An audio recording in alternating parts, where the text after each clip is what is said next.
నేను చాలా ఎక్సైటెడ్గా ఫీల్ అవుతున్నాను. ఈ సెక్టార్లో రాకముందు నేను బయట సెక్టార్లో చాలా కంపెనీలో చేశాను. ఒక 5-6 కంపెనీలో చేశాను మార్కెటింగ్ ఫీల్డ్లో. అక్కడ 16 సంవత్సరాలు ఒకటే కంపెనీలో చేసిన. అక్కడ మనకు జీతం ఉంది కానీ జీవితం లేదు. మన డైరెక్ట్ సేలింగ్ మార్కెటింగ్ వెస్టేజ్ కంపెనీలో జీతం ఉంది, జీతం ఉండదు, జీవితం ఉంటుంది. అందరు నమ్మాలి. బయట సెక్టార్లో జీతం ఉంటుంది కానీ జీవితం లేదు. ఇది మళ్ళీ 3 తరాల జనరేషన్ మన వెస్టేజ్ కంపెనీలో ఈ సెక్టార్లో. ఇది నమ్మి నేను హెల్త్ గురించి వచ్చిన. ఫస్ట్ నేను హెల్త్ మంచిగా ఉంటే బయట సెక్టార్లో మనం ఎక్కడైనా ఏమైనా చేసుకోవచ్చు. కానీ హెల్త్ బాగాలేకపోతే మనం ఏం పని చేయలేము.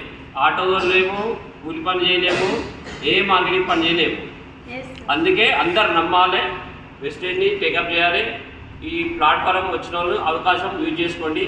నాకు కూడా ఈ అవకాశం 2 years బ్యాక్ వచ్చింది కానీ నేను యూజ్ చేసుకోలేదు. టైం వేస్ట్ చాలా వేస్ట్ చేసిన. 2 years వేస్ట్ చేసిన అంటే 3-4 సంవత్సరాలు టైం వేస్ట్ చేసిన. ఇంట్లోకి వచ్చి 1 year అవుతుంది. బయట 16 సంవత్సరాలు చేసిన. కానీ అక్కడ మనము 4,500 నుంచి basic salary, last highest income 15,000. అక్కడ మన కారు రాలేదు, ఏం రాలేదు. నా సొంతగా అప్పు చేసి కొన్నా, కారు అప్పు చేసి కొన్నా. ఇక్కడ మనకు వెస్టేజ్ కంపెనీ మనకు గిఫ్ట్ ఇచ్చింది కారు. ఇది నమ్మండి. నమ్మి మా ఎంబడ సెక్టార్లో రండి. మీ అప్లైని ఫాలో కండి. Thank you. విశ్వేశ్వర్.